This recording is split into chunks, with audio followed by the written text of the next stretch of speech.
Hello' বন্ধুসকল, আজি আছোঁ মই ঘৰত। আজি যিহেতু মই ডিউটি যোৱা নাই, তাকেতো ঘৰত বহি বহি আমনি লাগি গৈছে। যিহেতু আজি বহুত বৰষুণ দিয়াৰ কাৰণে বতৰটো ভাল নালাগিলে অফিচলৈ যাবলৈ। তাকে ঘৰত বহি আমনি লাগি আছিলে। এটা বস্তু এটা দেখাম বুলি ভাবিছোঁ। মই মানে কি হয়, ঘৰত সৰুকৈ ফাৰ্ম এখন কৰিছোঁ লোকেল মুৰ্গীৰ। তাকে লোকেল মুৰ্গীৰ অলপ ফাৰ্মখন আপোনালোকে চাব নি? তাকে দেখাম বুলি ভাবিছোঁ। চাওকচোন কেনেকুৱা হৈছে। ইয়াত মই চব লোকেল পুহিছোঁ, নেটৰ ভিতৰত থৈছোঁ। বিশেষকৈ নেটৰ ভিতৰত ৰখাৰ কাৰণটো হৈছে কি, এবেলা মেলি দিওঁ, কিন্তু গোটেই দিনটোৰ কাৰণে মেলি দিব নোৱাৰোঁ। ওচৰে পাঁজৰে মানুহে অলপ খেতি চেতিও কৰিছে, আৰু বিশেষকৈ নেউল আৰু জানে নহয় এই বস্তুটো, এইটো বস্তুৰ কাৰণে অলপ দিগদাৰ। তো মোৰ মানে তেনেকৈ এই চাইডত সেই পোৱালি নতুনকৈ জগিছে। বৰ্তমান বেছি নাই, হ'লেও 20টা ওপৰত আছে বাৰু। তেনেকৈ পুহিছোঁ। যিহেতু কণীটো খাবলৈ কাৰণে নিজৰ কাৰণে হৈ যায়, আৰু এক্সট্ৰাকৈ ফাৰ্মৰ কণী কিনি খাবলৈ দৰকাৰ নপৰে।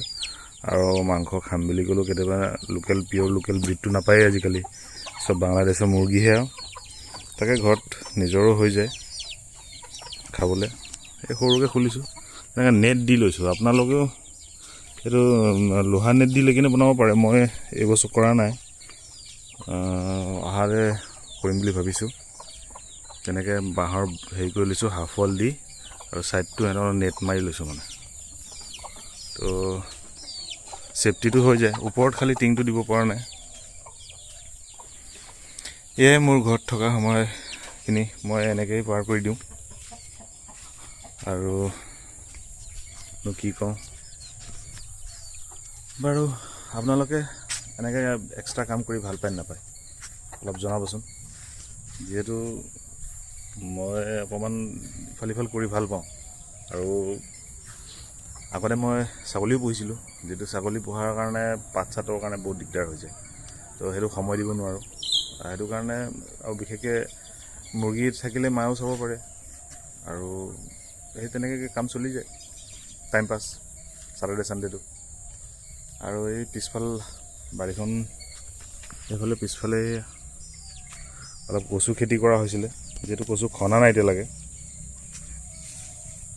আৰু এইবছৰ একো কৰিব পৰা নাই। আৰু বিশেষকৈ আমাৰ এইখনত কৰিব নোৱাৰা কাৰণটো হ'লে বান্দৰৰ উৎপাত। মানে চব ফালৰ পৰা আছে, আৰু কোনো ফালৰ পৰা ৰক্ষা নাই। সেয়া দিগদাৰ। বাৰু ৰাইজ, কেনেকৈ পালে অলপ জনাব। ষ্টাৰ্ট আপ কৰিছোঁ এনেকৈ সৰু মুৰা কিবা এটা কৰিবলৈ বিচাৰি। তাকে কেনেকুৱা হৈছে ধুনীয়াকৈ জনাব। আজিলৈ এৰিছোঁ, বাই বাই, চি অফ।